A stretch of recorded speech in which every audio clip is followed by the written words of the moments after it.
insurance is not a bad thing. It is a good thing. Do you understand that? And they have to be very careful in defining these 20 people so that they provide the appropriate care for them. Okay? This is the big debate that goes on in the country, and a lot of people just generate opinions and they don't really understand it. Insurance is a good thing for when you are very sick, for acute care. The problem is that if you don't like insurance, don't get sick. If you think insurance companies are bad people, don't get sick. That's the key issue. Don't get sick. That's why we're here today. How do we ensure and support you so that you don't get sick? Should be your primary objective. Pharmaceutical companies, insurance, hospitals, doctors are all built around the acute care model. Okay, and I'm going to show you how that looks like. Who wants gets sick? Nobody wants to get sick. That's not true. There is the issue of wanting and there's the issue of doing. A lot of people want to be rich. How many people are rich? See the problem? Wanting is not doing. You see the difference? A lot of people want to have a good life. How many people have a good life? Not too many. Why? I don't know. No, you know. Tell me why. You know.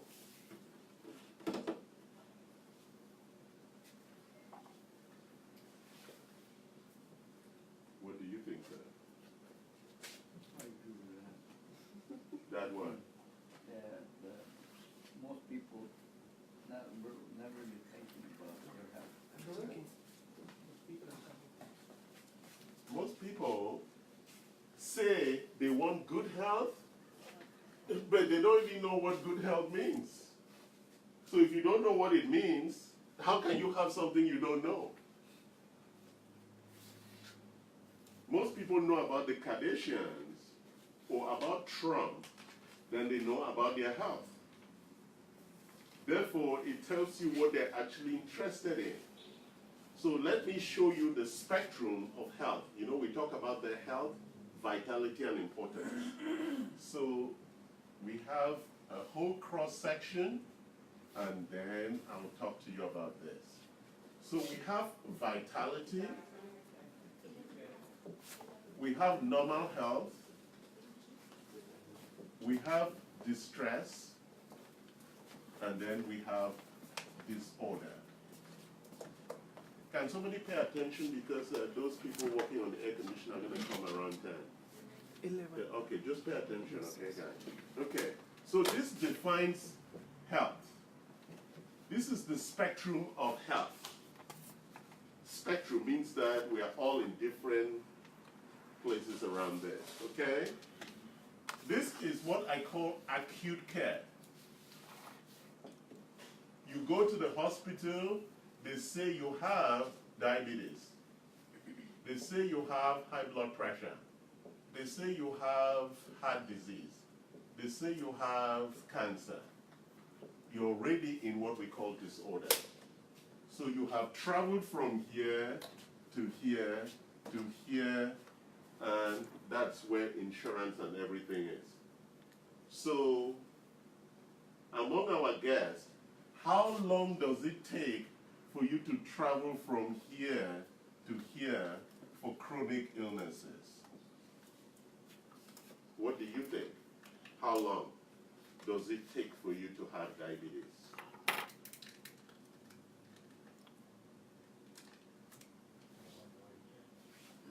Not too long, No. because you don't know what you need to do to keep yourself. Well, that's if you don't know, yeah. How long do you think it takes from you from being healthy to having diabetes? Years. It's like that. Yeah, it takes about 20 years. Because it was, see that? Very slow. There's a big measure they call HbA1c.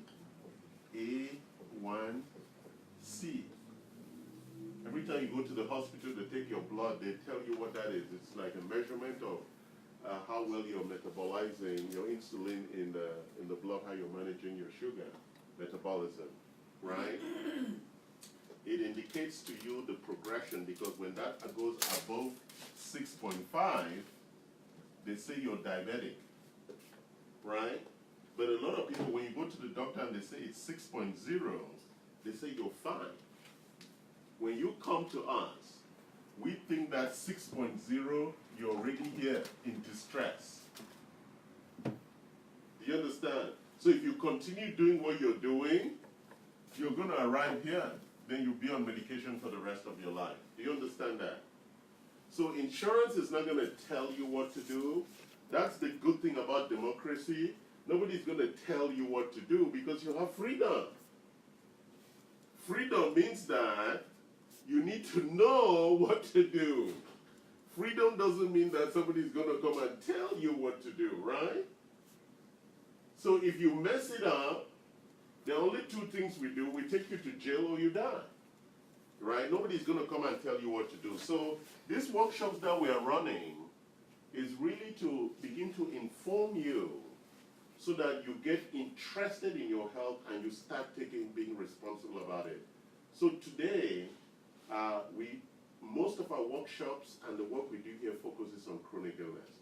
Why chronic illness? 80% of Americans die from chronic illness. How else do the 20% of people die? Accident? What did you say? Catastrophic. Yes, like there's an earthquake, fire. How else do people die?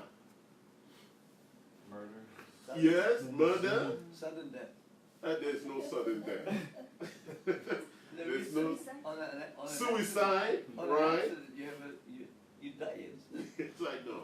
So this 80% of chronic illness, because a lot of people did not know that cancer is a chronic illness.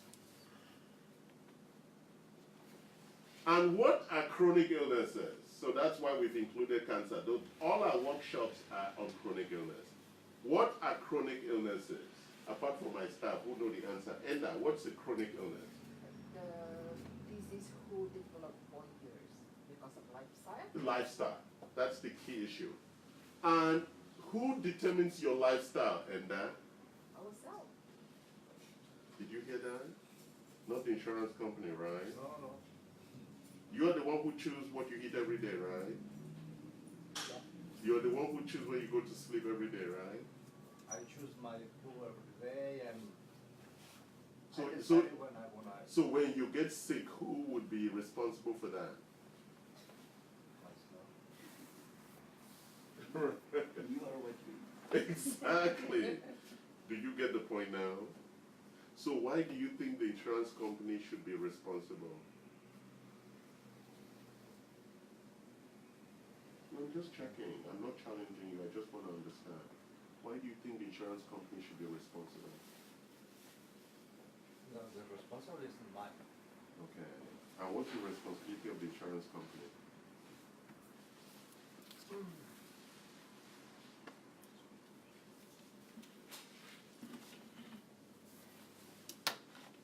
Is to support you based on how much payments or the kind of policy that you bought. That's it. They are not going to pay beyond the policy that you negotiated with them. They're business people. They're not here to keep you alive. That's not their job. They're business people. You understand that? So once you understand that, it becomes a rational issue, right? It's not an emotional issue anymore. So let's talk about cancer. So even cancer, all chronic illnesses go through this process, right? Most cancers are from lifestyle. And so we're going to talk about that. And I'm going to share some stuff with you. So one of the big challenges that has plagued our understanding of cancer is, hello, welcome. We just started. Grand entrance, I'm so sorry. No, that's fine. Grand entrances are welcome. You're welcome.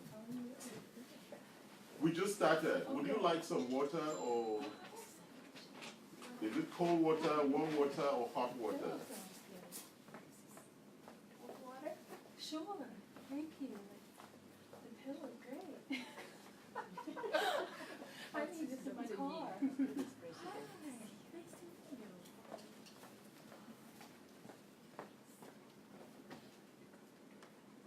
Okay, let's continue. So we were just talking about the health spectrum, and then we wanted to start talking about cancer. I was just introducing who we are. So before you arrive and they say you have cancer, right? This is the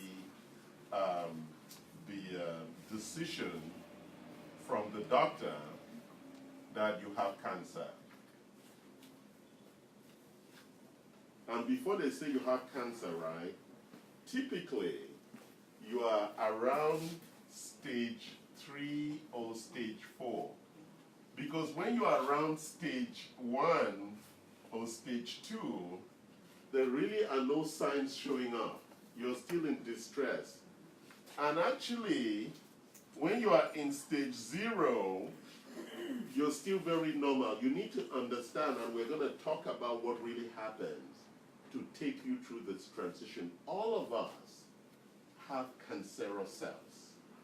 All of us. It's natural, right? Because two things happen when a good cell is growing old. Two things happen to that cell. It either goes through what we call senescence, or it becomes cancerous. That's how cells die. These ones die normally, and these ones refuse to die. And we're going to talk about why they refuse to die and start growing out of control. Okay, that's what cancer is. Okay, why they start growing out of control. So these are normal cells, and there has been a prevailing theory on cancer. What do I mean by prevailing theory? What causes cancer? Who's going to tell me here what causes cancer? Smoke. That's one. Well, as a dietary vegan, I like to think it's a lot of diet that plays into it as well. Okay, so we're talking about smoking, diet, environment, stress, Genetic. genetics. What else? We've covered most of it. So there has been a much bigger theory around the underlying genetics than around this, right? So there's a lot of conversation that, because it's not everybody who smokes who gets cancer. Why is that? Everyone's immune system and their body functions respond differently to different behaviors, whether they're negative or positive. Correct. Wow, you're very knowledgeable about this stuff. That's correct. Everybody's body is different. So there's a general conditioning that we should not smoke. What about diet? Because there are lots of people who eat whatever they want and they stay healthy. Remember, we didn't used to have cancer.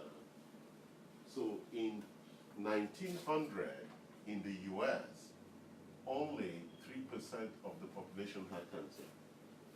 I know why. Why? Well, I have a theory. I feel that in that time, if people were, there were a lot of farmers, people ate produce and they grew their produce locally, and they shopped and traded within the community where the farmers grew all of their produce. Now we have a lot of mass production, and food is sitting on shelves for weeks at a time, and not even all sustainable. I think you should be working for me. Well, I'm into nutrition. I mean, Yeah. I've gone through like. No, do you hear that? I mean, thank you, because you are really going into the deep heart of the matter. Did you listen to what? You know, we as a culture we've become lazier. Yeah. Like she said, we harvest things and we put them on the shelves for weeks, right? In the village, when you take an apple or a cabbage cabbage and you put it on the shelf, by the next day it's already smelling and getting rotten. It's supposed to. Yeah, you want. And it smells disgusting because the cabbage has sulfur. You know, it's one of the best superfoods, Yes, right, yes. for you to eat. When you put it on outside, it should start rotting the next day. food When you that's buy, alive. yeah, you buy Alive. cabbage here from the grocery store and you put on your table, and 2 weeks later it's smiling at you. Something is wrong with it. Sure. You get that? And so if you don't know that, then you eat it and you will die with these things that we're going to talk about. Do you understand? Because people pay more attention in choosing their handbags and their shoes than choosing their cabbages and oranges. You see that? So that is really, we're going to talk about this. But there are two emerging schools of thought about the source of cancer. And I will just talk about that at a high level. So what is emerging is that the former school was the school of genetics. That some of it is inherited. Like if your parents had breast cancer, there's a higher incidence you would have. That is still true. And that the mutations are also driven by that inherited structure. Okay, some of that also is true, and that's still very important. But the new school that's emerging is the one that comes from metabolism, which really is around diet and toxicity, which is how we'll call environment. Okay, so instead of saying environment, I'm talking about toxicity, because a lot of toxicity comes from the environment. So we're going to explore this theory because this is becoming the more important theory that's actually driving the increasing rate of cancer growth. Okay? We clear? Any questions? All right. So let me give you my first handout and let's talk about it.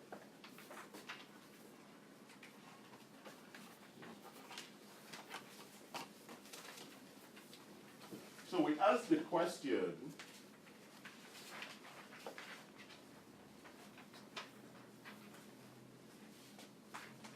so I tried to use very simple diagrams, but you know, it's not very simple, right?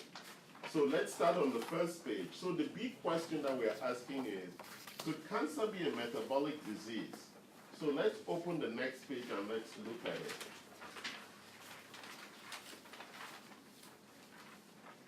So this is a very interesting diagram. So it's very simple. So let's understand it. This one. So it's a very simple diagram. Let's try and understand it. So we all know what a mitochondria and cytoplasm is, right? These are things that are inside the cell. Okay? So if we take, you want a pen? Yes, please. Thank you. So stay with me and understand the diagram, because if you are not a, did you also need a blanket for your legs? Well, you know, mostly when women sit down in low chairs like that, it's really much better. Oh, okay. Yeah. So whatever you recommend. Yeah, it's okay, so that you're comfortable, okay? So that you don't have to cross your legs with such ferocity. That's funny. All right, I was trying to be very polite about it. Okay, so let's stay with this. So that first mitochondria and cytoplasm is actually from a malignant cell. So we take that and we put it inside the DNA and nucleus of a healthy cell. What happens? There's tumor growth and malignancy. Okay? Are you getting that? So when we take a mitochondria and cytoplasm from a healthy cell and we put it in a DNA that is malignant, what happens? Suppression of tumor growth and malignancy. So what is this diagram telling us? Yes, so what drives cancer growth? The mitochondria. Yeah, the cytoplasm. What is the mitochondria? Hello, Americans. Is it like an energy burning factory? Yes, it's the energy factory for the body. That's what the mitochondria is. So all our energy from the food that we eat, from calories, right, goes, the ATP, we call it ATP, the Krebs cycle happens in the mitochondria. So the mitochondria is the energy architecture of the cell that drives all of us. Okay, it's very important. Are you following us? Yeah. Okay. So the problem has to be with the mitochondria, isn't it? Yeah. It's saying that if the mitochondria is healthy and the DNA is sick, it would suppress tumor growth. But if the DNA is healthy and the mitochondria is sick, it will give us a tumor. Okay? So now let's go to the next page and look at mitochondrial dysfunction. Now we know that a bad mitochondria would cause cancer, right? That's what we established on the first slide. So the first diagram means that even we are born genetically more susceptible to cancer, but if we have a healthy mitochondria, we will get cancer. Correct, yes. Yes. Did you get that? Is that also to say that the mitochondria can be kind of like balanced higher where it becomes negative based on the diet? Yeah, I don't want to be going deep into that yet. Okay. You're not going deep. Okay. Let's just stay at the high level, okay? Because, we could get lost if we go too deep, huh? As they say in Africa. Okay, so now let's look at what makes the mitochondria dysfunctional, okay? And that's where Dr. Yi was already going. A dysfunctional mitochondria could come from a genetic predisposition, right? You inherited it, bad mitochondria. Or it comes from aging. That's only why mostly 90% of cancer is people who are older, right? Above 40. Or, like you said, nutrient deficiencies. If you notice, I didn't say calories. Because one of the things that we teach here also is the differences. So I'm going to stop. I'm going to ask the question, what is the difference between calorie and nutrients? I don't want to hear from you nutritionists. I want to hear from my father here. What is the difference between calories and nutrients?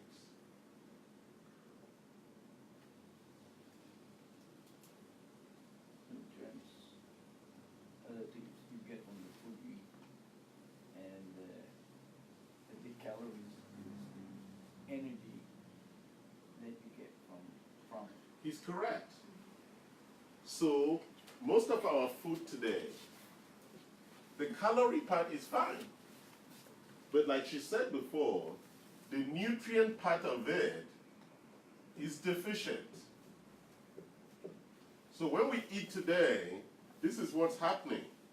Nutrient is down because the soil, the storage, all of that, but the caloric part is up. You understand? So when we eat today, that's the problem with the food system. Okay? So let's look at this. So when you are deficient in nutrients, they didn't say food. Nutrients is an aspect of food, right? And what are nutrients? Tell me an example of a nutrient. Do you know what a nutrient is? Give me an example. The nutrients? Yeah. Like a whole food. No. Yes. So vitamins, minerals. Yes, some protein. Fatty acids, essential Yeah, fatty acids. fatty acids. Oh yeah, the EPAs or the omegas, right? They're nutrients. And what is the difference between? So he gave us calories are for energy. Why does the body need nutrients? For what? To support all the main functions of the body. That's a broad answer. That's, rebuild it and repair. Remember? Because every day our body is going out and doing a lot of work, so there's a lot of dying and creating and cleaning and all of that, right? So nutrients are very important. They support to keep our ecosystem in place, okay? So go back to our diagram. Inflammation and hyperglycemia. Very important because today we're going to spend more time talking about inflammation. Sugar and processed foods. Sugar. Sugar. That's a big enemy. It's not my friend. Actually, if you look at it, you should run, right? Yes. It is like a thief in the night. Yeah. It's holding a gun. When you see sugar, what should you do, sir? Get rid of that. No, run. Run Because away. you know, because sugar is like a beautiful woman. It might just get attached to you. Yeah, and you see the point. You don't play with it, you run. Because Run away. once it attaches to you, you get addicted. Right? You're winking. So you run. Run away. You cannot win against sugar. So, how can I get natural sugar from the... Why? You don't need sugar. No? Yes, who said you need sugar? Natural sugars. Natural sugar. How can From I get fruits. natural sugar? From fruits. From fruits. Even so, for most of us, it's not good for us. Yeah, sometimes I can't even. It's too much. Do you understand? Most of us have sugar issues, insulin resistance issues. We're going to talk about that. That's why most people have diabetes. Sugar, you don't need it. In my village, we had sugar cane. My grandfather had a farm with sugar cane. We eat it like once a week. We didn't use sugar for anything. Now I go to Vietnam, they're putting sugar in pho, sugar in, they boil rice, they put sugar, they boil yam, they put sugar. What happened? They're trying to kill everybody. They got married to sugar. That's why I said don't fight it, run. No, run away. It's a bad woman in the village, right? You get Or man. Or man. I didn't want to say that because you might sound a It sexist. was International Women's Day yesterday. It was Women's Day yesterday. We are now over that, okay? Sedentary lifestyle. Do you know how many miles we are supposed to run every day 20. as human beings to stay fit and healthy? 23 miles. 23 miles? Yeah. Wow. That's what those people in the village used to do. My grandfather had a farm. He had goats, pigs, cows, everything. He woke up at 5 in the morning every day. And Milk the animals. yes, he will feed it. Do you know why I went to school? I got tired of it. And my grandfather said, just go to university. That's the only way you're going to escape this bullshit. How many people here have lived on a farm? Oh, ranch is like, oh, so classy. In a ranch, they have Modern day farm. they have people who like They ride the horse. They ride the horse, and then somebody takes it and go feed the horse. They have a spread. So the horse is doing the walking. The horse is doing the work. They don't walk. They ride the horse. And the horse is complaining, when am I going to have a rest from these rich people? See, we used to call it farm. You see, the rich people now, what they call it a ranch. When I hear that, I'm like, wow, they have helicopters even landing on the ranch. Right? So this sedentary lifestyle, because how many of us here exercise every day? How many exercise every day? But now we can do calisthenics. And how long do you exercise? You don't exercise every day? No, every day, like 2 days. No wonder you don't like the insurance people. You should exercise every day. You understand? If you don't exercise every day, you should not be eating calories. Yes. Do you see that? If you're not exercising, no calories. All the calories, why should you not be eating calories if you're not exercising? Sorry, I'm picking on you because you sit in front of me. Why should you not be eating calories if you're not exercising? Let's do body composition on this guy so we can show him his calories. Because your body has fat already. You don't need calories. That's why I say you don't need sugar. Nobody really needs calories because our body has enough. And that's why when you go on a low-calorie diet, you actually will live longer. Is your doctor calling you? You know those doctors, they like to call us at the wrong time. And then this is another big one. You see the big side they put there, environmental toxins and radiation. So even people who eat healthy, like your name? Asia Lauren. Oh wow. Even vegetarians like her, when they come here and we run their tests, their toxicity test, they show some very high toxin levels. Because when you eat broccoli and kale from places that there's fracking, there's a lot of radioactive material inside those vegetables. And what do you think those radioactive things do in your body? You look like a smart high school or like, how did I read you so quick, oh my friend? So what do those toxins do inside of you? God knows what. Oh, God knows, right? He does actually knows. That's why he was hoping that you were not going to eat that.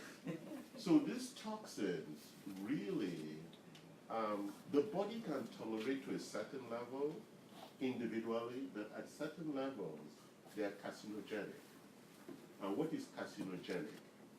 They make the cells go crazy and start dividing out of control. That's all that says. Carcinogenic, cancer is not a sickness. Cancer is just cells growing out of control. That's all it is. And when they grow out of control, what happens? Then they occupy all the space, then they block everything else. Then you die. That's what happens. Or they metastasize and go for other places and they take over the whole body. Right? That's all it is. And then the last one, stress and sleep deprivation. So I'm going to ask a question. You're very young, so you sleep well. How many hours a night? Probably like 10. probably like 5, 6. Oh, Do you have it done? Yeah, I have it. That's why. You are not high school, right? Are you his mother? no, I'm his sister. Oh, and how old are you? I'm 20, gonna be 28. Oh, 28. So how many hours do you sleep? Let's see. If you think about it, it means you don't sleep 8 hours. Yeah, I do. I go to sleep at 9:30, wake up at 5:30. Wow. You're very healthy, right? Do you exercise? No. Not as much as I should. But you don't eat sugar. I love sugar. And you eat it? How does she stay that healthy? He's looking like you with envy. Really? You like sugar and you look like that? No, she likes sugar, but she eats a different kind of sugar. Don't you think so? And how many hours do you sleep? 8 hours. Wow, good. And you? I sleep 8 hours. 7. 7? Dinah? 6. 6. So sleep is a very big issue. Why is sleep so important? They taught you in high school. Why is sleep very important? Just your body needs rest. Is that what they said in high school? Just, I want to sack your teacher. Let's see. So sleep is actually one of the most important parts of being alive. Because that is when the body, that's why you sleep. It shuts down all the other functions that you use when you're awake so that it can check all the parts that are broken, that need repair. It can clean all the waste that has, your kidney and all of that. That's why when you go to do number 1 and number 2 in the morning, it's so pleasurable. You shouldn't do it at night. You should wait and do it in the morning. Then you'll be there like, oh, this is good. Oh, how could God have created something so great? Right, my friend? He in the bathroom in the morning like an hour, right?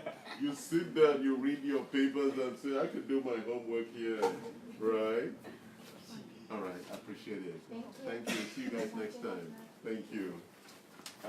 So sleep and stress management is very important. So let's go to the next page and look at how is this going. Any questions? Any questions? So let's look at a healthy cell and a cancer cell. Remember what was the problem that caused the cancer in the first place on that first and second diagram? The mitochondria.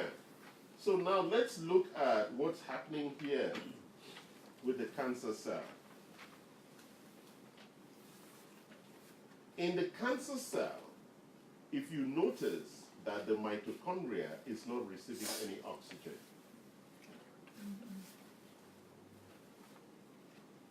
so it has what we call our reactive oxygen species, ROS, which is the outcome of what we call oxidative stress. But it's too big, we'll talk about that some other time. But how do you oxygenate the mitochondria? I know they don't teach this in high school. How do you oxygenate the mitochondria? No.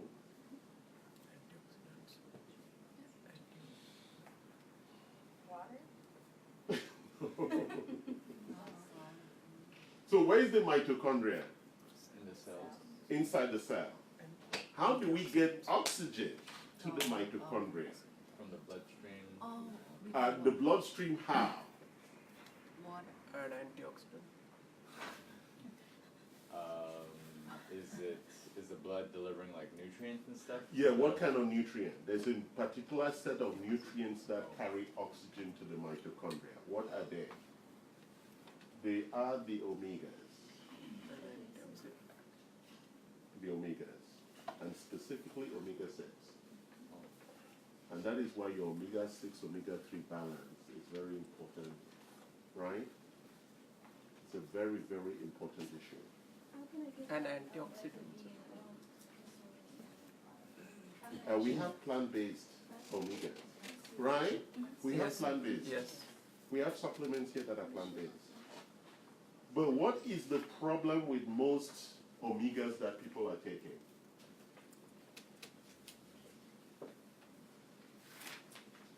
There's a problem with most omegas in the market. Unknown resources. They're processed, and they are not primary and original. Yeah, from farm fish. Farm Yeah. fish. So the omega-6 and in the body also, there is a definite proportion that's required of omega-6 to omega-3. Now we are deep into biochemistry. You like In biochemistry? college, I was struggling. Now that I'm more fit and into nutrition, it's registering different. It has to, because if not, you die. And if you're ignorant and you die, there's no price for that, right? So let's talk about, any questions so far before I give you my second handout? Because now we'll start going into some deeper things. Can you pass that? I don't know if I have enough copies. I think I do.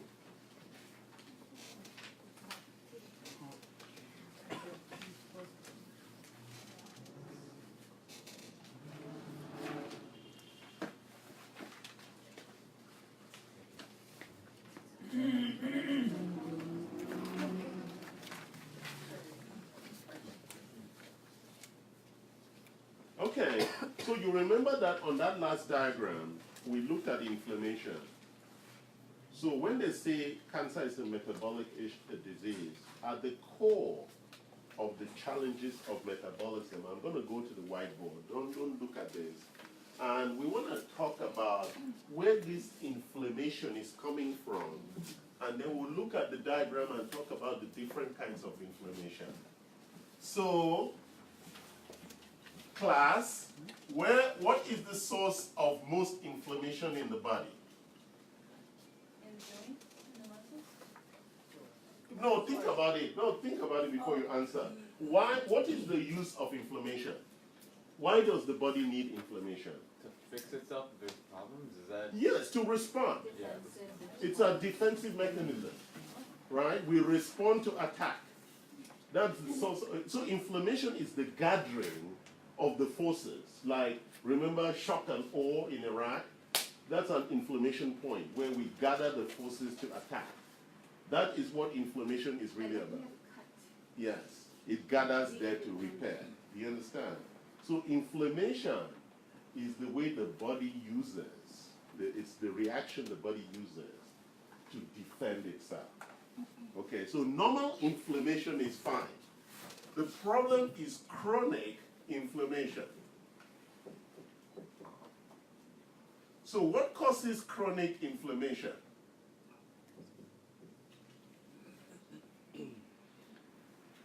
Number one, infections, right? If you are always having flu and cold and stomach upset, then it's a sign of chronic inflammation. But what causes that chronic inflammation, you think?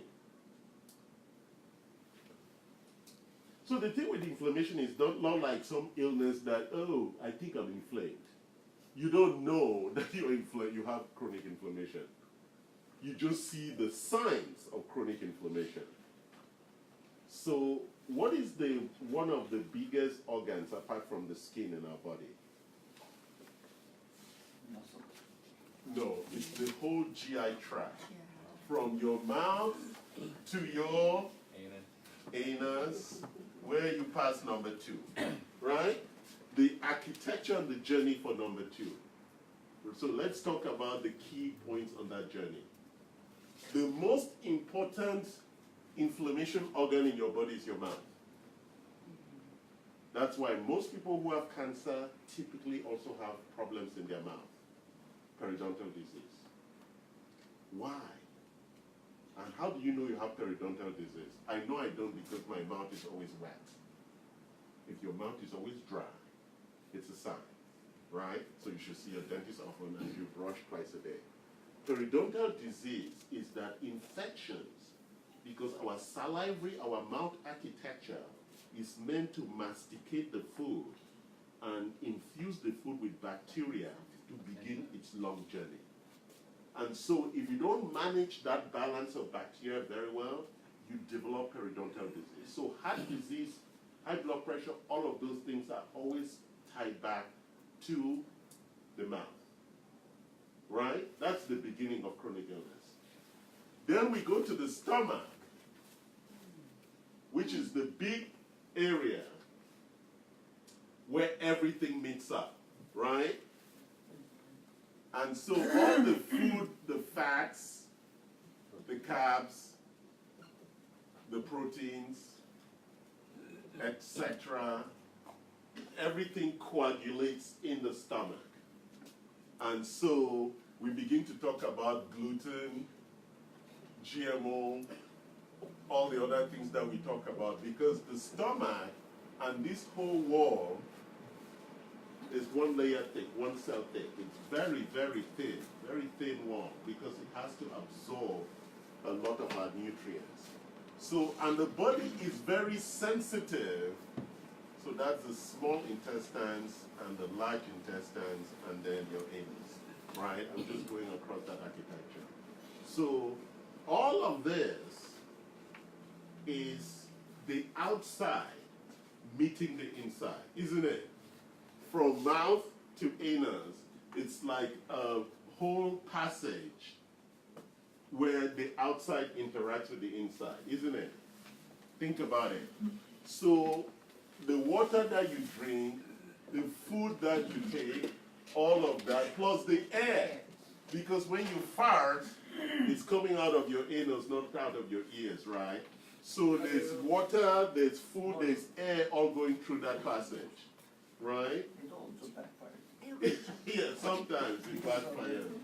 Yeah, the burping, exactly. Or you feel the bloating and all of that, right?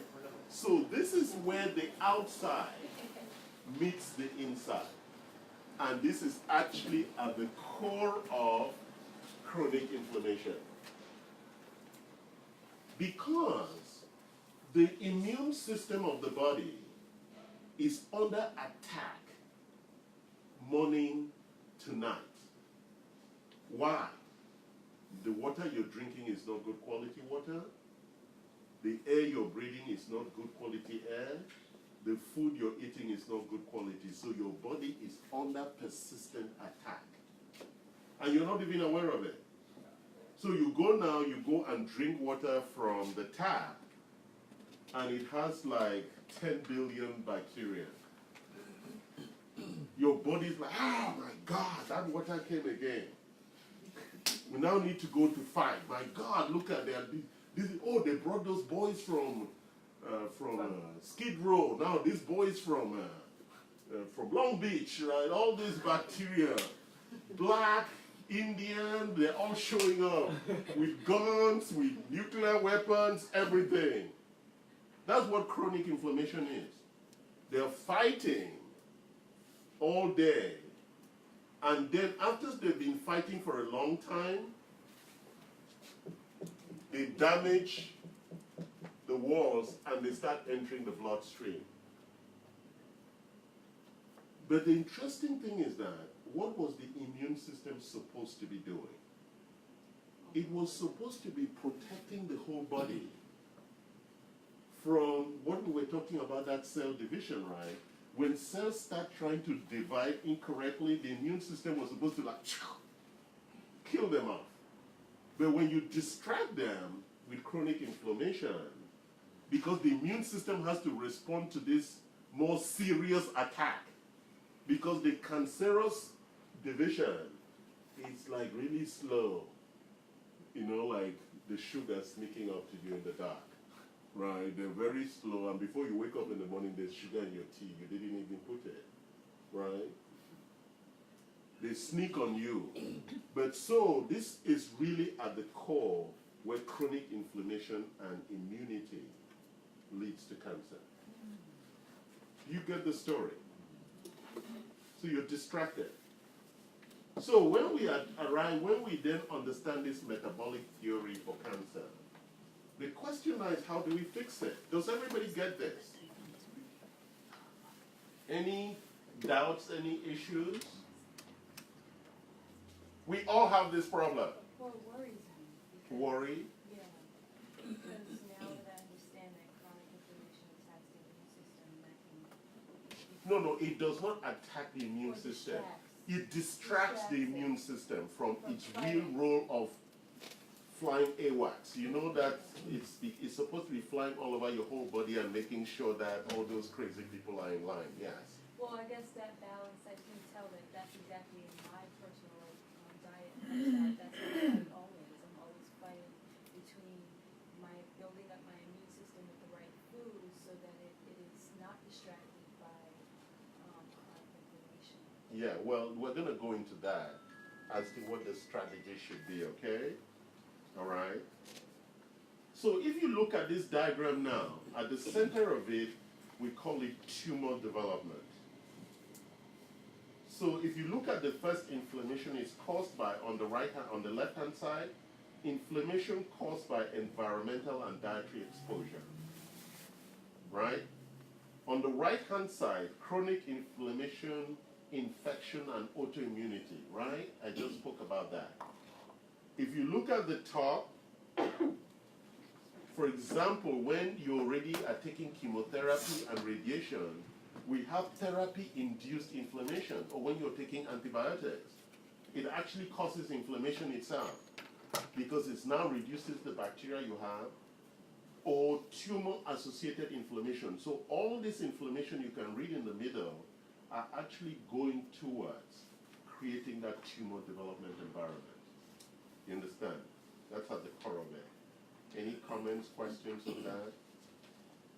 I don't want to go into a lot of detail on this material, but I want to talk about something else, and then I'll come back to this, okay? So we've established that inflammation and immunity are at the core of this. Have we established that? So how do you reduce inflammation? Now let's talk about strategies. How do you reduce inflammation? Yes, Dr. Yi? Less toxic. Well, number one, so let's look at toxicity. Right? Air, water, and food, right? Those are the things that go into the body. Really, isn't it? I could ask you, how about like personal care products that you use? Well, that's what we're going to talk about. Yeah, because they are both water, liquid, all of that. Shampoo, all of those. So you want to make sure is that how do you reduce toxicity in all of those things? So for example, for food, I have really cut eating outside significantly. Significantly. Well, it's not just the sodium, it's the bacteria. Yeah, you don't know the water they're using, you don't know the preparation of the food, you don't know how well, except it's like boiling soup. Because a lot of the salads out there is bullshit. You're gonna get sick. You understand? Because you don't know how long they kept it, whether they... My mother always told me that you needed to rinse your salad in vinegar and water. If you don't do that, the bacteria inside is too hard. You have to rinse all fresh vegetables in 2 drops of vinegar in the water and rinse it. Even fruits. That's how, because these fruits are all coming from the farm. And if they are organically grown, it means there was a lot of what? Poo in the farm. Right? That's what makes the food grow great. And there's a lot of bacteria in poo. Do you get it, guys? I grew up on a farm, so I know all this shit. We fed a lot of, put a lot of manure. We call it manure. It's really composting poo, right? We call it manure.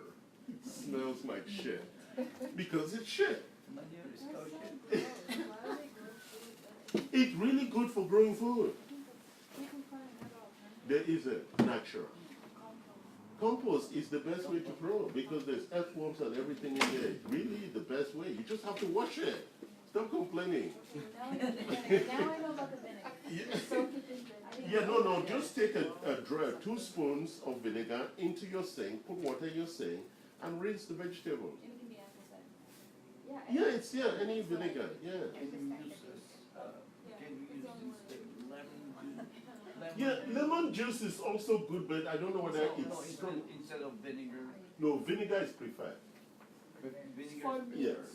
for meat preparation, they say Yeah, the chicken. lemon. They say chicken. lemon. Yeah, Well, for but- chicken. Yeah, but typically, I rinse everything in vinegar, and I think it's good. You can use lemon juice also, especially if you're going to store it in the Because fridge. nowadays, most vinegars are already processed. Well, then buy raw, good ones, good quality ones. We're going to be Yeah, talking apple about cider is good. apple cider. You also can Most drink of the that. most of them are The just key, acid. I will I have moved. key to the roof. Oh, only Frank. Call Frank. I thought we made extra key to the roof. Ask Matt. I thought we did make an extra key. Matt? Yeah, Kui and Matt made extra key to the roof. Okay. All right. So, where are we? Oh, Vinegar. Vinegar. All right. So we were just talking about how you clean all of that. So, for example, you see these machines that we have? When I joined this company 3-4 years ago, almost 50% of people in the winter had flu. Because you know how American buildings are, they don't have windows. Our office buildings, right, they have no windows. So everybody is breathing. It's like when I flew to Texas, we're all breathing the same air, bad air, right? And so that's how we circulate a lot of illnesses. And then there's just natural bacteria that's around in the room, right? From air conditioning that nobody cleans. What do they call the sickness you get from that? Legionnaires' disease?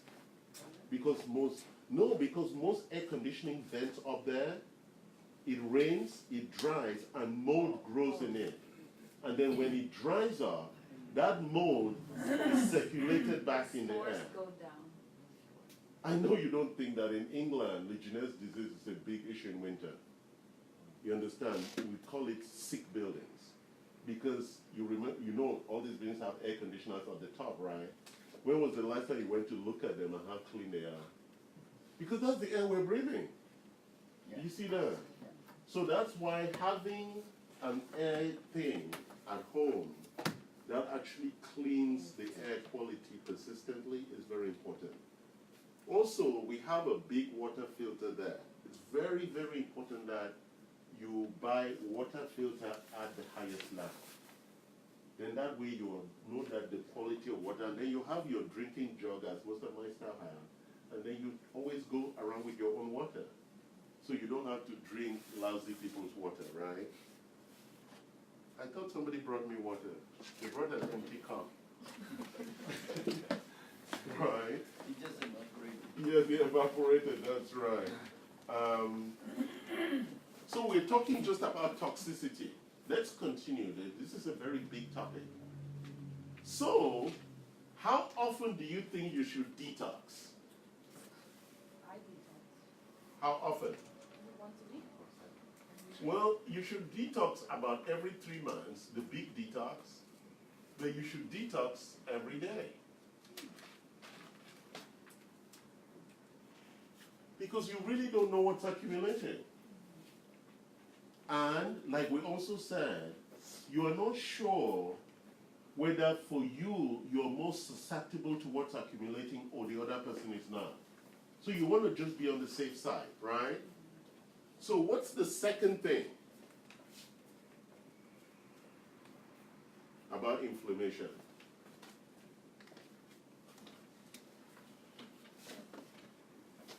Sleep. Because of excretion. Right? Because if you don't poo twice a day, you're carrying a lot of bacteria inside your stomach. And as I tell my staff, check on your phone. Every time you poo, you should check your poo quality. The Bristol stool chart. Because if your poo is not number 3, you're sick. It should be long and smooth. Long, smooth, and soft. Exactly. Fibers. Yeah. See, look at that. Don't show it. Why not? No, I don't. Because my stomach, I cannot. My stomach's sensitive to everything. I can't even. What, it's sensitive to poo? So check your Bristol stool chart. Poo number 4 is how your poo should always be. Anything above or below, it tells you what the problem is, that the GI is, your body is telling you something is wrong. Like you're bloating, you're gassy, all of that. It's not like you're healthy, you're in distress already, right? You should be looking at it. It means some inflammation is going on, right? Are we getting a sense to that? And then the next thing is, I have a question. What about naps? Like, naps are very good. Actually, I take naps. They're very good ways to break. Actually, it reduces a lot of stress. Yeah, naps are very, very important things to Is do. that like a thing when you come to the 30? Because like up to 30 and before that, I just never took naps. I worked Oh so yeah, much. Yeah, because And your now I body was crash. just running. I Yeah. don't have a nap. I'm You not drink gonna coffee? nap. No, not much. Yeah. So naps are really good. I do them because, except if I'm in the office, but like today, weekend, I would take a nap like around 4. It breaks my day. because I really do a lot of work intellectually, and so it allows me to really reconfigure myself and then just increase the amount of sleep. What time would you wake up from your nap? Typically my nap could be an hour. Sometimes I even do it at lunchtime in the office. I'll just put my legs up and just go back and do like a 30-minute power nap. Yeah, and it's very, very restful. And sometimes I wake up, I think I'm in heaven. I wake up and I'm like, where am I? Did I go? Am I there? But I didn't see any angel. I'm like, no, I need to go back. This is the wrong place. All right. So number 3 is pre and probiotics.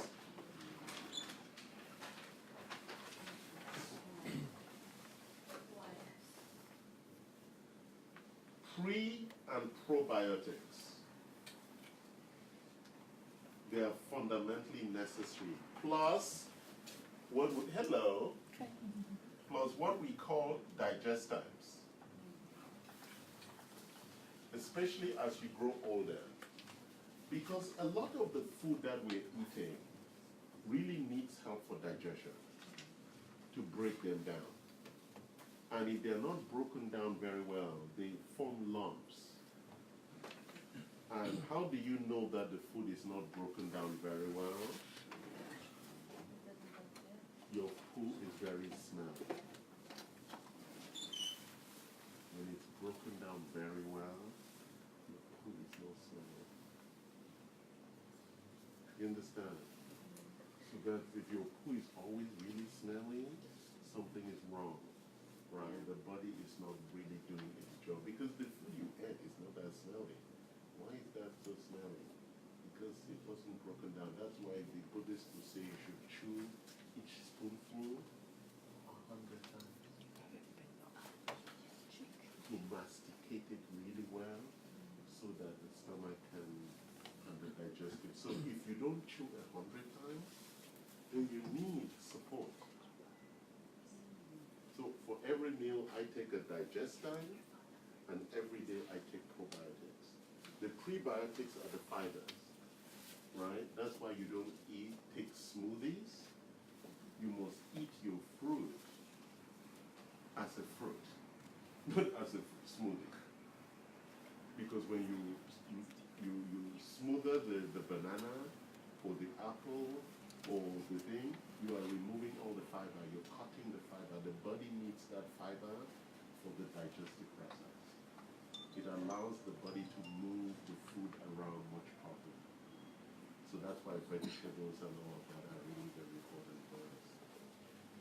Yeah. Yeah. Is that better to take probiotic or prebiotic when to take? I take them typically at night because that way it supports the body during sleep when it's doing all of its cleaning up. And the stomach. It doesn't matter. It doesn't matter. It doesn't matter. This is the one that I take every time I eat to support the digestion. This one, what is it doing?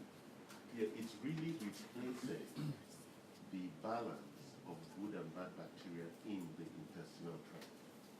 That's the job. Yeah, I take it at night too. What form are you taking it in? I take the light. I think I take Like the a tablet? Capsule. Capsule. What about the one I'm doing like I'll do like a ginger, straight ginger shot. Is that not bacteria? we need live bacteria. Live bacteria? Okay. We need live Sure, it's an bacteria. antibiotic. It's anti-inflammatory. Yes. Helps me with my stomach and digestion. Yeah, well, you're just killing bacteria if you're taking something else.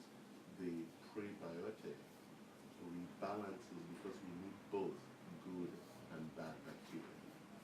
So check out life. Is what you're saying? Pick up like a supplement? Yeah, we have them, and we can educate you on that. Okay, sure. Yeah, we have live supplements. The thing is that some people need to take about 2 different ones, so that one day you take one, the other day, because the relation of the good and bad over time for you, you need to balance it appropriately. You understand? All of us have different, what we call bacterial diversity, and so you need to balance that because, especially in America where children are born through C-section, if you were born through C-section, it means that most of your life you're going to have problems with your GI. Because except a child comes out naturally, the child does not build the natural diversity of bacteria in the gut. That's, the research is out there and it's very clear on that. Yeah, So when it goes through the vaginal canal, the mom passes the exactly bacteria, right? back into the child. And that is what creates the initial flora, which the child stays with for the rest of their lives. So children who are born through C-section tend to suffer from digestive problems all their lives because of that imbalance. And so you always have to support it. What? So we can blame our mom now. He does. Well, you could say because you were very big kids and there was no other way to get you out safely. No way out. No way out safely. Or it's too small. I know. Your head was too big. Yeah, I can see those big heads. Right? So we're not blaming the system. The thing is that we've saved a lot of women from dying during childbirth through C-section, because a lot of women in third world countries die because of lack of C-section. The baby's too big and can't come out, right? So somebody had to go, the baby or the mother. Now we solved that problem, so, but it has consequences, right? Also, when the child is not breastfed, that also compounds the problems of the GI. Okay? So is this making sense, guys? So we've been talking about what is the number 4 thing?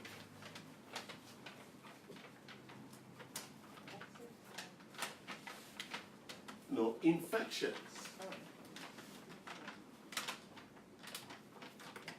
That's why Michael Jackson wouldn't greet people, right?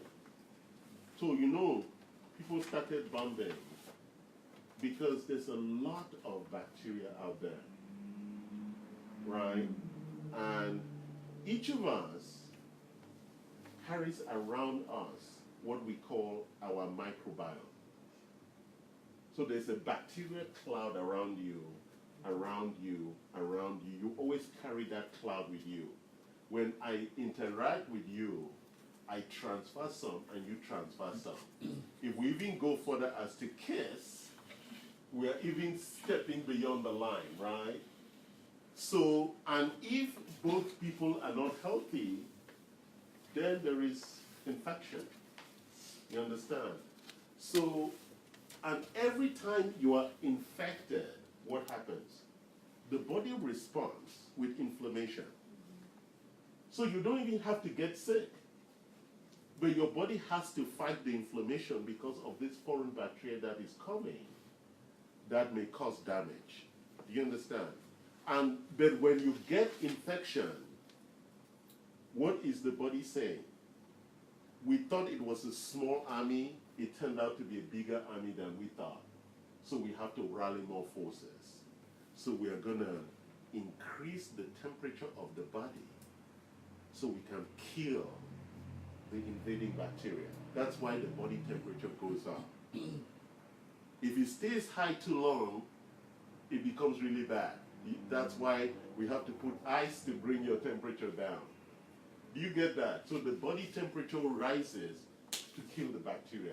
So that's how the body self-regulates. And that in itself is very dangerous for the body because it cannot stay high for too long, right guys? Is that making sense?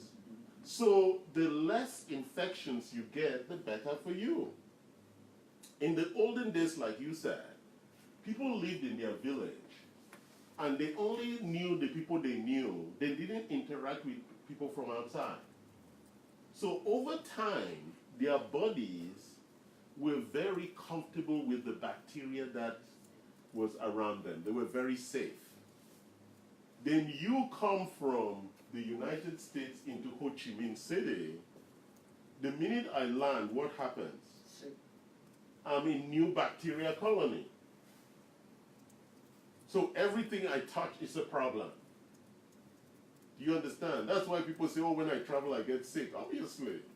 right? Because you're in new territory, and if your immune system is not very strong, you're going to get sick immediately, right? Or you will get overwhelmed by the air, the water, and the food, right?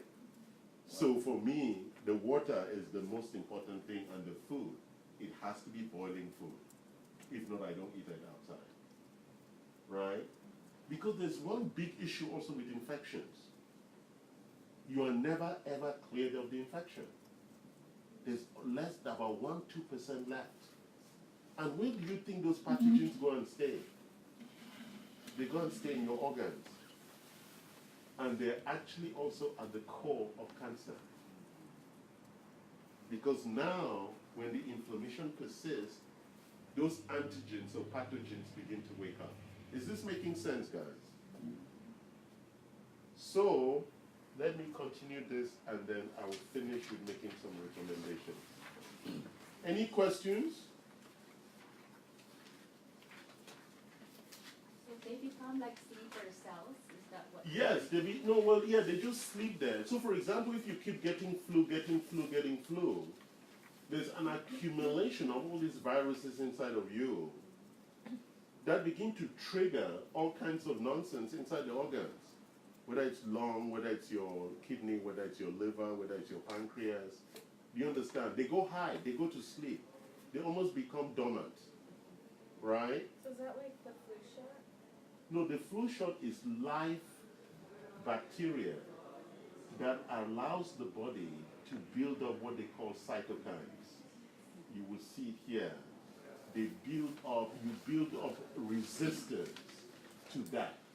What it does is that when they give you a vaccine, if it's the right vaccine for the right infection, say for example, if the virus we think it's coming is the HN15 or something, but we gave you the vaccine for the HN16, the vaccination is not going to work.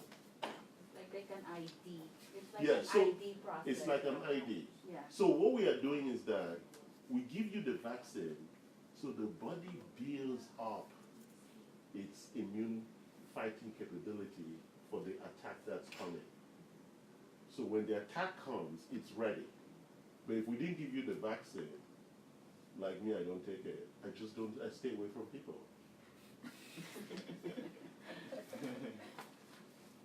Right? But then if you have little kids and they go to school, you have no choice. They're going to get sick. Right? He goes to high school. They don't wash their hands. Obviously. I went to my children's high school bathroom and it was crazy. No, he has come back. He couldn't return. All right, so let's look at the role of chronic inflammation. I've just been going through that. So you looked at the food factors. You saw the stress. So let's talk about stress a bit. So there are 4 things that drive stress. And only one of them we're aware of. So the one that we're aware of is called perceived stress. How many people have a stressful life? The young people don't have stress? Not as, Try not to. not as much as. Do you live at home? Yeah. You too? That's why they have no stress. No, They have no rent. And now can you go back home? You see, these people have no 28 stress. years old, I pay my rent. We all Yeah, rent. but you pay rent, you don't have the stress of the mortgage. My mother doesn't work. But Yes. you know, and then she cooks, right? Yes. And she does your laundry. And the laundry. And she does your bedroom. Not the money part, but yes. She I does figured your- out my bedroom. Yeah. You see the source of stress? Sure. Are you envious now, right? How did I know all these things? Must be because I have kids too. Okay? You see, that's why you say stress is like, oh, I try not to have stress. The only stress she has is boyfriends. And then she dumps them. Stress, get rid of it. Yeah, get rid of it. I like that. What did you call the first part? Perceived stress. Okay, so there's perceived stress, and then there's stress from inflammation, Then there's stress from sugar imbalances. Then there's stress from sleep. So those are the 4 areas, but only one we're really aware of, which is the perceived stress. And how does one manage stress?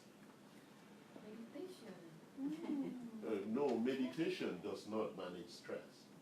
Meditation manages you to relax.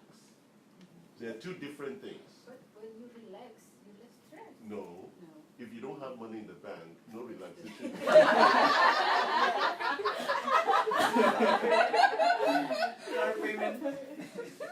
Right? If you haven't paid your rent, no meditation is going to solve the issue of paying your rent.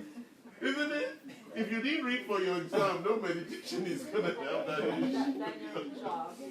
Right, my friend? Yeah. No meditation is going to make you pass your exam. Okay, so those are 2 different things.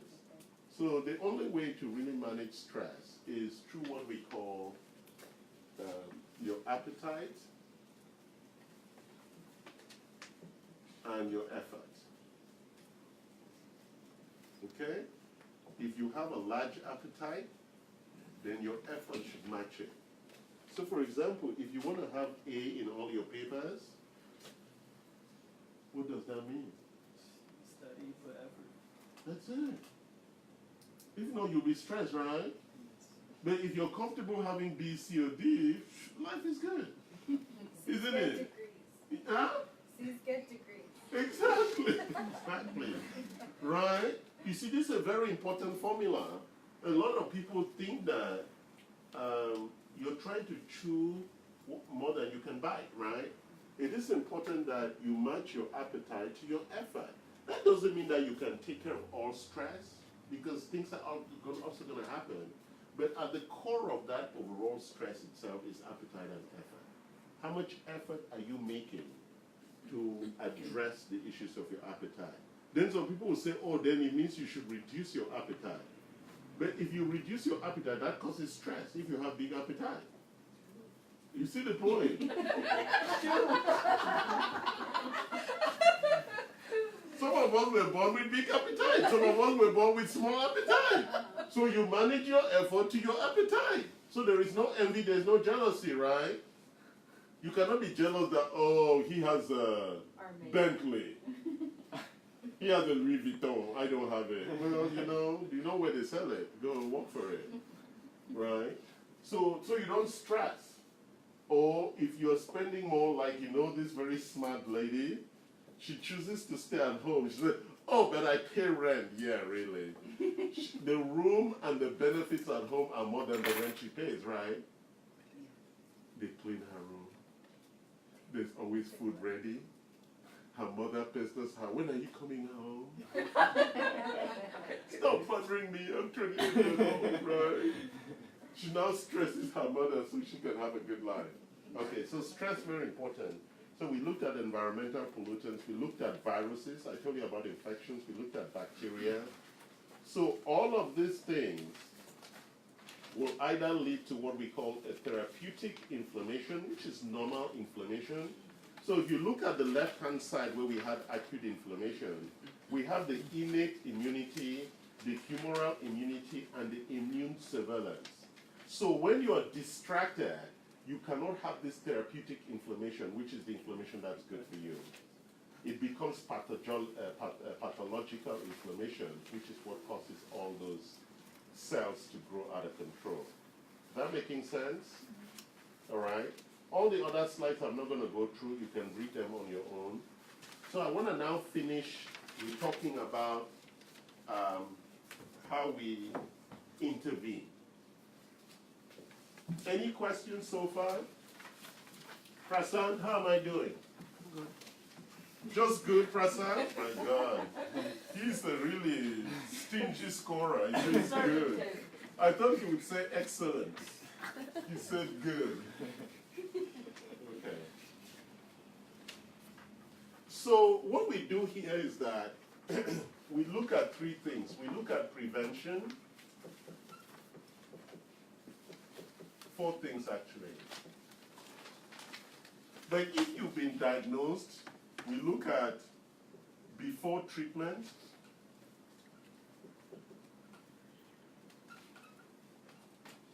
during treatment, and after treatment. Okay? We recommend, because this is what the metabolic architecture of cancer says.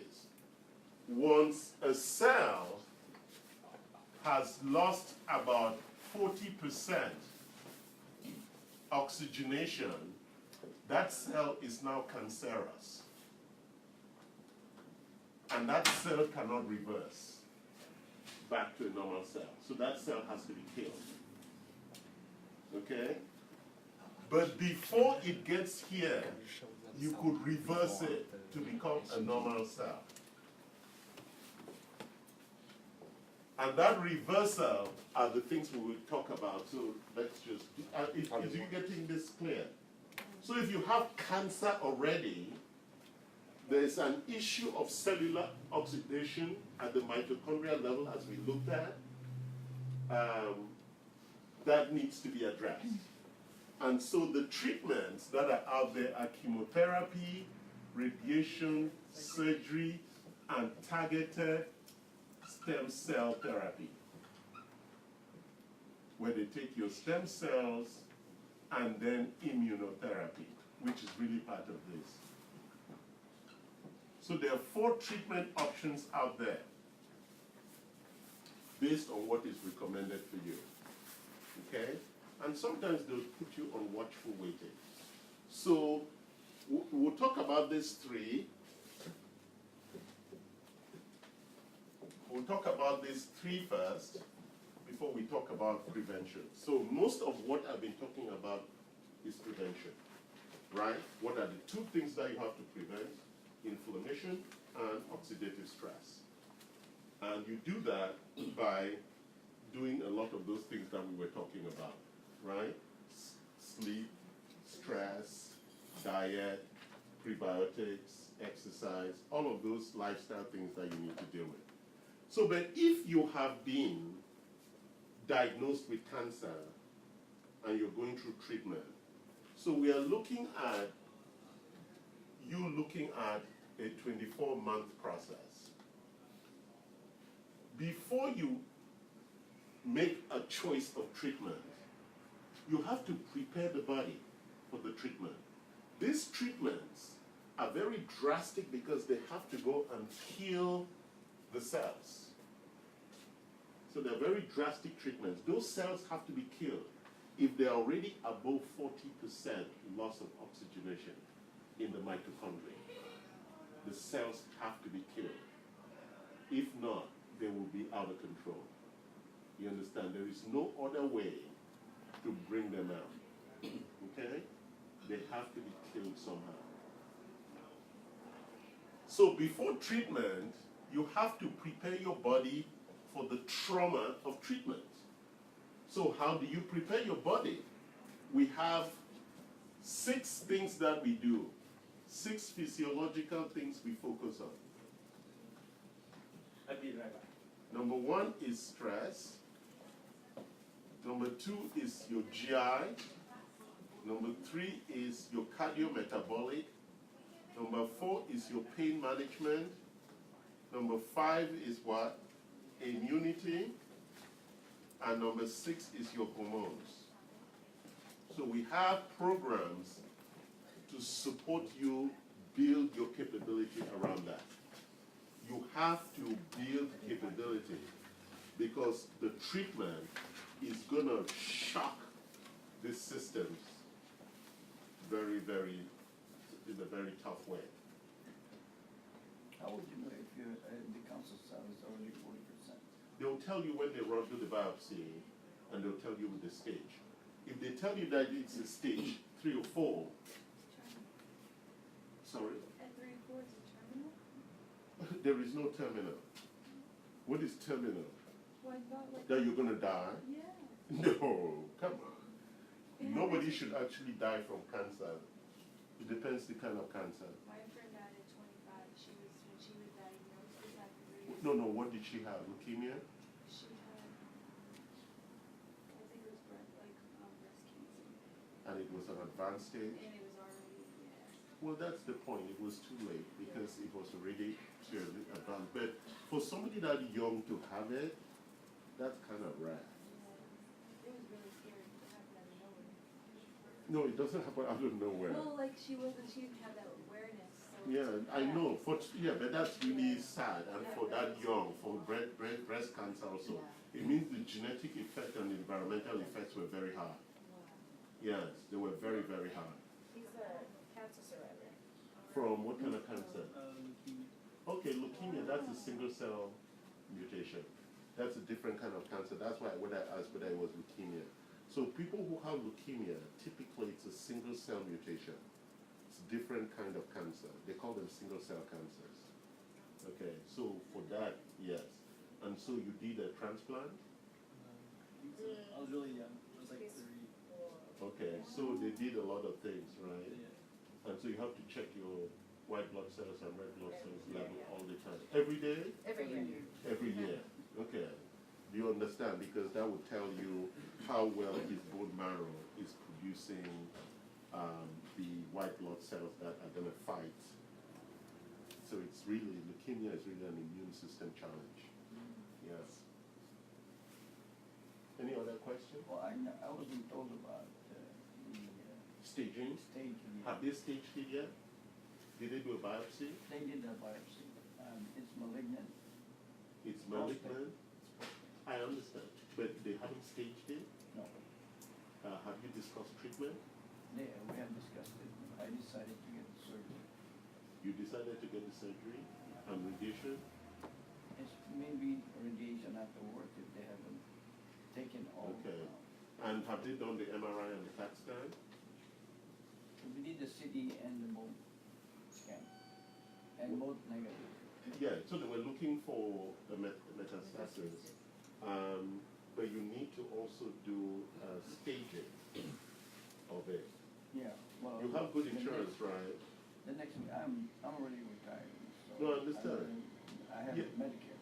Yeah, but you need to, you may want to, let me talk to you about it afterwards. You may want to go to San Francisco so that they can actually do a 3D model of the cancer. They do a staining and you lie in that machine for an hour and you come out with the real diagram showing where it is and whether surgery is the best option for it. Because there are some quality of life issues with the surgery and other things. I know, that's a big sacrifice. Sorry, I don't want to talk about that in front of everybody else. Okay, But but sometimes for the treatment, the cancer itself is can cause another cancer. no, that is not true. It is because they didn't find all of it. You mean the treatment, it depends if it's surgery or what?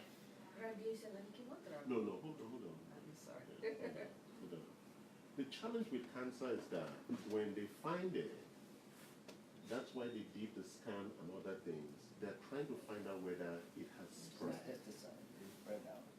And the reason why, hold on, there are 2 reasons why it spread. It spreads through the lymphatic system and through the bloodstream. Today, we are beginning to just get tests to detect what we call circulating tumor cells. A couple of years ago, they had no idea whether the cancer was just here or it could have gone somewhere else. But typically, when the treatment comes, there's new theory that the cancers can sense the treatment coming, and they split and send other stem cells to other areas to hide. You know, like when we were kids and somebody's attacking us, we know that we cannot run the same direction, so we disperse. That's what the cancer does. It disperses. Hide and seek. Yes, it plays hide and seek. It's really, really smart. It's a very intelligent cell. So it knows that the minute the chemo or the radiation is approaching, it splits. It knows it's targeted for their death. So that's what happens. It disperses. But even if it disperses, if you're doing the right prevention things, you would kill it at source. Because this mitochondria now goes to new cells and says, hey, will you be my friend? And if they are very powerful cells, the immune system comes and crushes them and they die. But if they are weakened by inflammation and other things, then the metastasis happens. Is that making sense? Yeah. Is there any new like advances in technology that would determine if someone is prone to cancer before they're actually diagnosed? 'Cause Yes, yes. Is there enough of We- that we- happening? Most people are not aware. You heard the guy here. Most people don't care. They know more about the Kardashians than about cancer. We should know more about cancer than the Kardashians. So the key issue is that, yes, you can do your genetic sequencing. These are all the labs that we use. You can find out which susceptibilities you have genetically. And secondly, there are some very pricey options if cancer is in your family, to do a liquid biopsy to see from your blood whether there are circulating cancer. For him, with leukemia, is just to check his blood counts for white blood and red blood cells. That tells you whether they are rising too high or too low, right? And then you'll be able to track it. But he can also do the circulating tumor cell count. So at what point would you go from regular doctor visits as planned going into your yearly and whatnot? How at what point? I would you think go that from above there? 40, you should not wait for a year to see a doctor. So what we recommend is that at the beginning of here, you will run what we call our full diagnostics. And our diagnostics includes 5 sets of tests. Number 1 is your gene sequence. You need to do a 23andMe or a pathogenomic full sequencing. What that tells you is what we were talking before. What are your genetic susceptibilities? What is your predispositions genetically, right? And then it also tells you whether Alzheimer's and all of those things are in your potential genetic history, right? It's good to know that. It says you are predisposed. It doesn't mean you're going to get it. We all have different predispositions. Number 2, we do the stool test.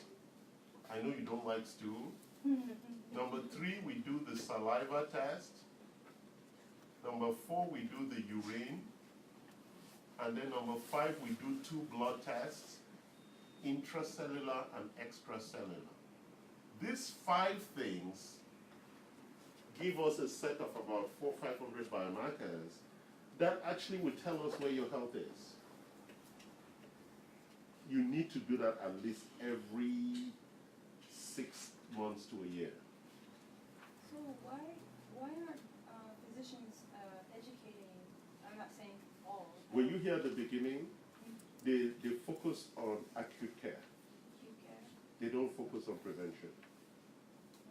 I know Why? insurance is only covered once a year too. Why? Well, But that's why we have so many people that well, are not aware of If the you're healthy, education. the doctor is no patient. But you have people that go in and they're saying certain things. Oh, my son- So hold on. So we run an integrative practice. We teach and practice what we teach. I can go solve global hunger. No. That's But what you're giving a lot more than what I've been in 29 years of my life. I've received more education on direct knowledge of what I need to be focused on than I have in 29 years, and that concerns me because I think that a lot of people are miseducated on health. And I think we know that that's an epidemic, that people are not educated on. and some of it is choice. It's not, a lot of it is choice, for sure. And so the doctors, you can't blame the doctors because they're not responsible for your life. You are responsible for your life. So if you don't know, it's because you choose not to know. My staff here, I tell them, ignorance is a choice. It's also not taught in high school. I'm If sorry. ignorance is a choice. It's on your phone. You can Google it. All this stuff I'm giving you is on your phone. Out there now, Exactly. Before people didn't have the access. Do you get that? You know, it's like Candace Williams talks about it. You don't make yourself a victim. Get knowledge. Don't blame the doctor, don't blame insurance, don't blame anybody, just get knowledge. You understand? And then when you have knowledge, then you can take action. That's what we practice here. We give you knowledge so that you can take action. Right, sir? You must know better than yourself, than the doctor. Correct. You should know yourself Better than the I doctor. totally agree with that. Do you understand that? So don't ask the question why, because the only way we can ensure, you see, a lot of people know this, but they still don't do anything about it. And even in So because hold on, Diana, because you're implying that if you knew this, you would take action, and that's not necessarily No, true. I'm not saying that. I'm Yeah. saying that a lot of times things, okay, like you said, the information's out there, and I agree, it's out there. But knowing what information to look for, since there's Yes. so much information. And that's why we run these workshops. And that's why your friend invited you here today, because Which she I'm so knew, blessed. because she knew you needed this. And she's invited many other people who didn't come. I know, I'm joking. So I was saying too, even in the preventive cycle of your annual checkup, when you go there and visit, all the doctor will do is to say, to sign up, okay, you can have your labs. But if you don't do it before the visit, your labs will have no value. But what I do is before I go have my annual checkup, I email my doctor, I want to request for my labs to be run so that when she sees me, my visit with her has value. Okay, so let me add on what Diana is saying. So you missed part of this in the beginning. So when you go and they say your glucose, fasting glucose, say, is 250, right? Or your A1C is 6.0, right? The doctor is going to say all of that is fine. But it's not fine. Because that's what the general regulation says. But for you specifically, this may not be fine. It could be fine, but you want this to be around 5.0. Because once it's 6, this is pre-diabetes. And that's the education that's important right there. Well, yeah, but the point is that he is giving you what the Just regulation says he should give Right, you. right. But if you do the research, you would have gone in there and said, look, doc, it's at 6. I think I'm pre-diabetic. And you know what he's going to say? Yeah, I agree with you. They'll write them in formulas. But what he won't say is that you are pre-diabetic. He will not. No. They won't. Because that's outside the rules. Right, right, okay, I Because if you understand. look at the guidelines, right, Prasan? The guidelines are very clear at where it triggers. Because if it says you're pre-diabetic, he's committed to making a prescription which the insurance will not cover. Do you see the point? And also what his option is just giving medication. Yes. So There's nothing. It's not serious enough to medication so you want to check. Yeah, he's not in acute. Never that you'll find a doctor who will tell you about the preventive measures that you have. No, or the foods that you should. They were not trained in that in medical school. They were trained for acute care. So can we understand that? Yeah. That's what they were trained for, to do acute care. They were not trained to do prevention. Okay? So let's go back to this conversation. So because of the damage of the treatments, because you know that cancer treatment today, except even people are having problems with immunotherapy, because I don't know how many people know what immunotherapies are. So that's like the latest advances in cancer. Huh? How many minutes? 1 minute? 10 minutes? Oh, is it 12? It's 11:46. It's 11:46 anyway. So how many people here know about immunotherapy? Okay, so whose thing is ringing? It's the body composition. Oh, okay. So immunotherapies are the latest treatments for cancer, and they are actually built to boost your immune system to attack the cancer. They create what they call cytokine storms. They're really very tough on the body, but not as damaging as chemotherapy or radiation. Surgery should also be very good, but the challenge is that the surgeon has to be really, really very skilled so that he removes all of it. But because there's a lot of blood and all of that when he's doing it, and he's looking at the MRI and CT scan, sometimes they don't remove all of it, right? Or sometimes by opening it, some of it escapes into the surrounding tissue. Do you understand? So it's a very challenging treatment process. And it's tough for everybody. It's like opening a can of worms. Yes, the minute you open it, That's it's very difficult to manage it properly. And that's why chemotherapy or radiation, or what they call a 360 radiation, just focuses the laser on it and tries to kill it on the spot. But even that causes a lot of damages in the body. So we have built protocols to support you during that journey, to ensure that your stress levels, your GI, your cardiometabolic, your sugar metabolism, your pain management, because you know, two of the big issues with treatment for cancer is nausea and pain. And so there are lots of supported tools to support you during that journey. For now, we do not know how to get rid of these cells that are beyond repair. There is no natural way to get rid of them right now. You can reverse them before they get to that stage. But once they're at that stage, the latest research says the only way to get rid of them is through those treatment options. Is that making sense? But we can support you. And so if you run your genetics and you're predisposed to having cancer, like he already has leukemia, it means that his diet and everything has to really be top class, right? Especially leukemia is a compromised immune system. He really has to be careful about infections, right? He does that, right? Has to be very, very careful with infections and all those things so that he doesn't really get exposed and compromise his immune system, right? So the prevention becomes very, very, and so we have a lot of things to share and to talk about this. Are there any questions? Feedback?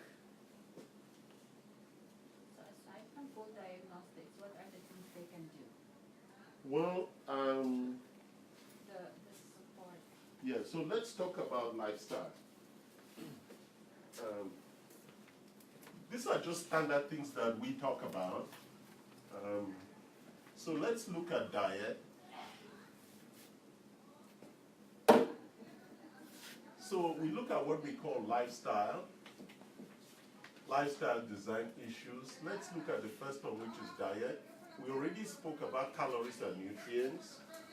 Nobody gets enough nutrients, and so it's very important that you get supplements to support your nutrient, and we have recommendations. So everybody who's here, that's new, can we make sure they fill the questionnaires so we can send you a recommendation set of supplements that you should be taking. So once you fill that questionnaire, we'll send you an email, you fill that questionnaire, it comes back, we're going to make a recommendation. We've spoken about sleep, very important. We've spoken about water, hydration, and exercise. You must exercise more than 30 minutes a day. Must. Must. And sweat. Then we spoke about relaxation and meditation. Right? What am I missing? Yes. So relationships. Very important one, right? The social issues around that. And then number 6 is with toxicity. It's a very important one. Okay? So we can help you with that and help you design some of that, but those are really most of the things that you need to really focus on. We know those things already, right? If you have toxic relationships, it's going to really be stressful. And you know that that is really one of the biggest areas of stress. People have toxic relationships, right? Children don't talk to their parents, parents don't talk to their parents, parents don't talk to their children, right? It's like some stupid shit, right? If people don't want to talk to me, goodbye. Right? It's such drama. Sometimes even saying I'm sorry will fix the problem. Yeah, because who really cares? And first of all, you don't even know what you should say you're sorry about. It doesn't matter. People just have drama. Sometimes they say I'm sorry, but then they still do it again. And that's human beings. Yeah. So you see, we carry a lot of anger and frustration on all these things when really they're not important. You know, in religion they call them the forgotten hidden factors. You know, we forgive, but we are still carrying the shit, right? So we lie and we forgive, but we're still carrying it. Then we're victims. So so relaxation is also very important, right? That's why I play tennis. It's the only sport I found that allows me for an hour or two to forget everything and hit the ball, just the ball. But then sometimes I start missing because I start thinking, oh, did I send that email? And the minute I send that email, I miss. And then I miss again and I think, okay, I'm done.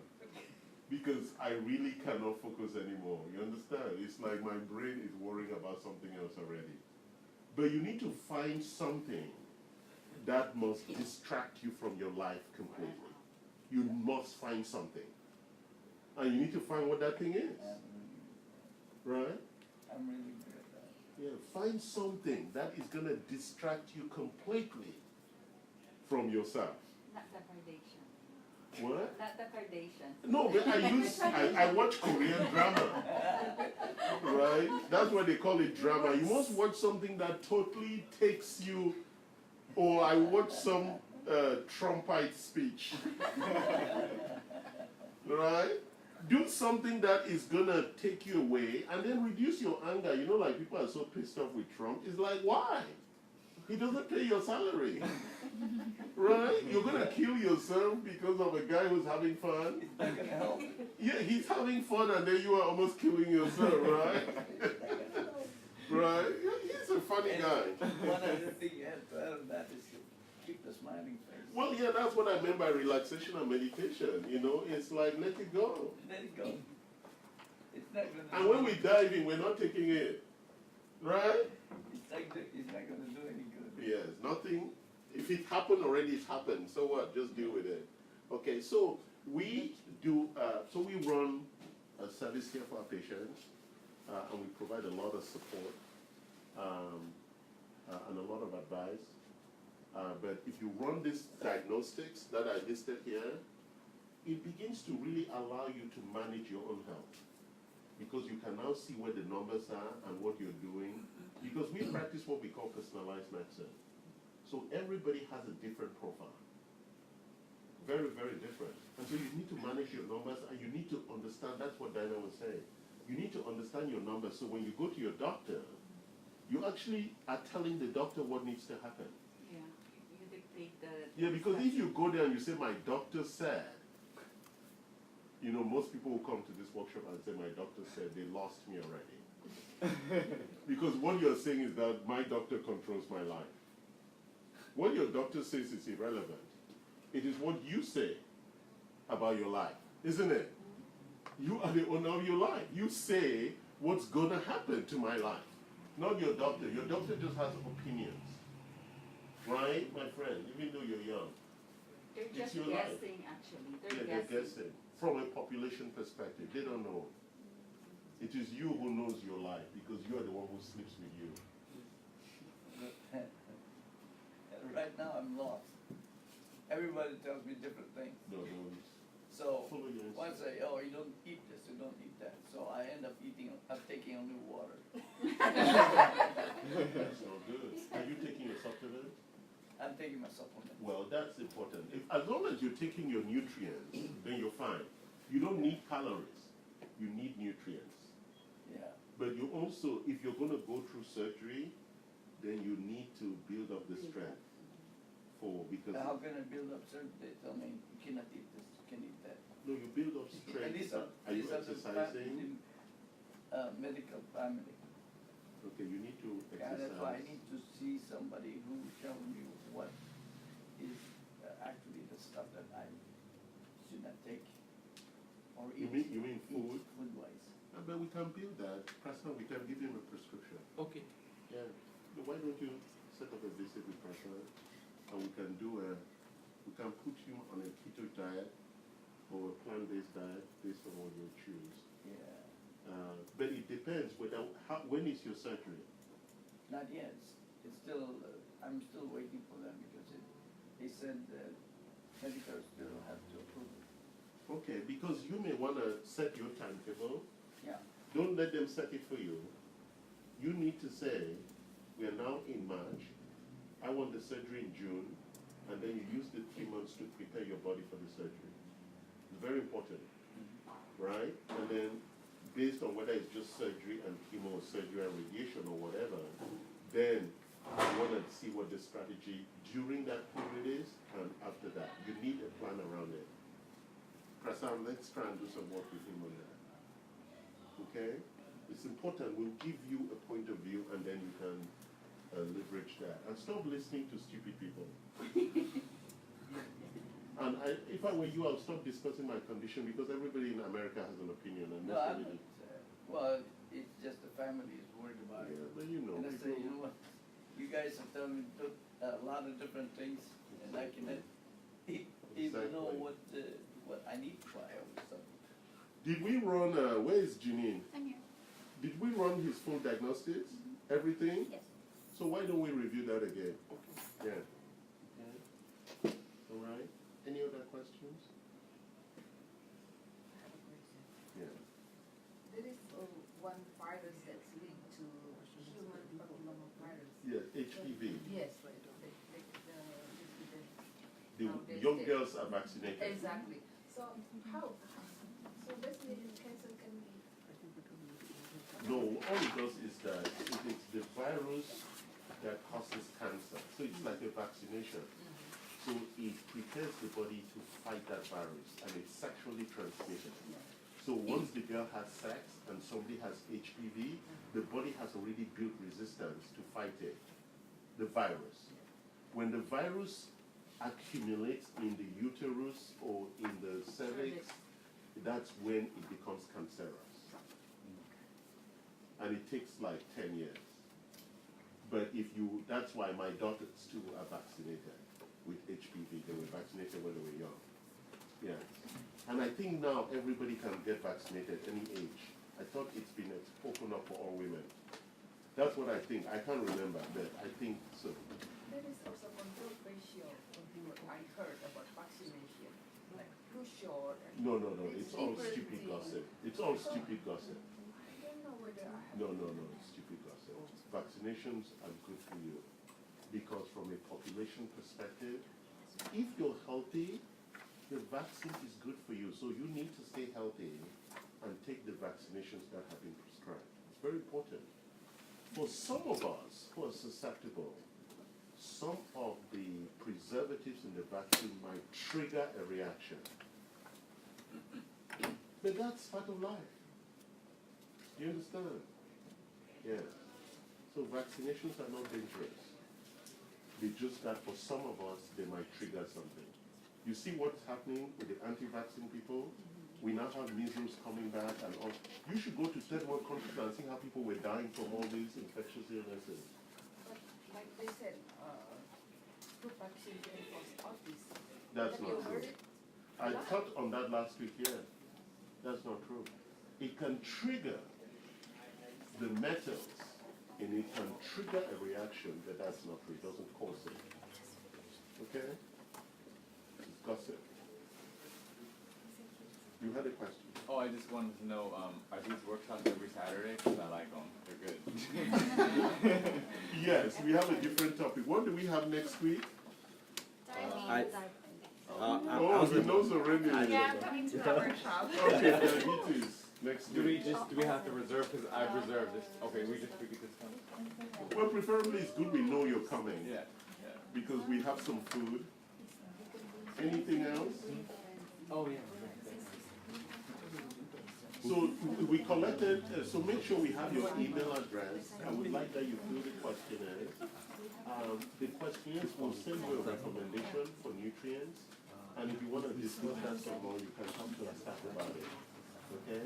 We want to make sure you're taking nutrients. It's very, very important. That's really at the core of your prevention.